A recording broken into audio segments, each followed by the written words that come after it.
अस्सलाम वालेकुम। असहाबे कहफ इस दुनिया में है या कहीं और हैं?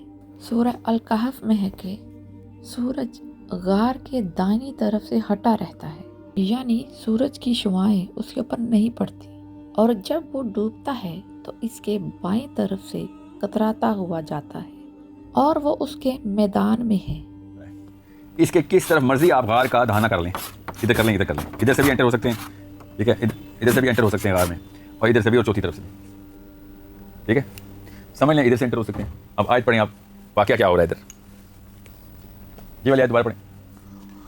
और वो गार ऐसा था कि तुम सूरज को निकलते वक्त देखते तो उनके गार से दाएं तरफ हट यहाँ कर पे निकल जाता। अब सूरज गार का मुंह इस तरफ नहीं हो सकता क्योंकि ये फेसिंग द सन है, गार फेसिंग द सन नहीं हो सकता क्योंकि निकलते हुए कहाँ जाता है, दाएं तरफ, तो दाईं तरफ थोड़ी जा रहा है, तो मेरे तो ऊपर से गुजर रहा है ना सूरज, तो गार का मुंह यकीनन एक तरफ ऐसा होना चाहिए कि सूरज या तो दाईं तरफ जाए या बाईं तरफ जाए। Earth is tilted on its axis at an angle of 23.5 degrees. This tilt is what causes the changing of seasons.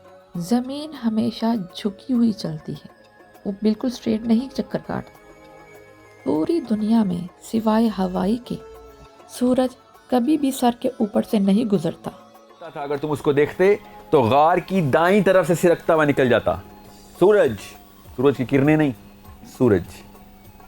Shams को सूरज भी कहते हैं, उसकी किरणें भी कहते हैं और धूप भी कहते हैं। गार इधर है, सूरज दाईं तरफ से हट के निकलना है।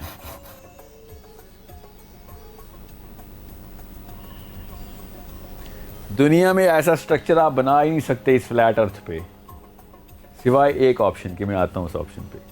अब इस तरफ आ रहे हैं पहले, तो जिसके जहन में ये आ रहा होगा साहब इधर तो हो सकता है, चलें ये ज़मीन में गार बना दी मैंने, ये लें ज़मीन पे गार, ज़मीन पे गार है ये।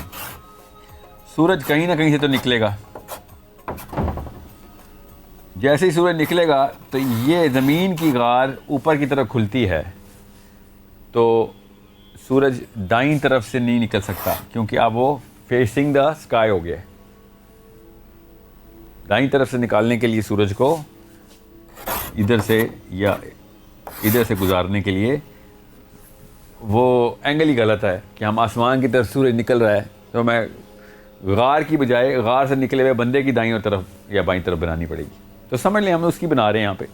तो सूरज जैसे ही निकलेगा, फजवा खाई को भी कहते हैं, यानी गार पहाड़ों की खाई में है, ना ही गार पहाड़ के ऊपर है और ना ही ज़मीन के अंदर है।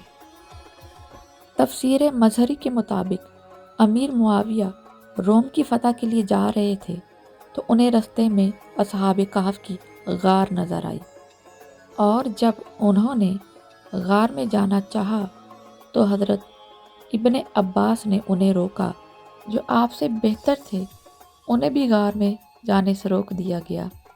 अमीर मुआविया ने हज़रत इब्ने अब्बास की बात नहीं सुनी और कुछ लोगों को गार में भेज दिया, जो वहाँ पहुँचे तो ज़िंदा जल गए।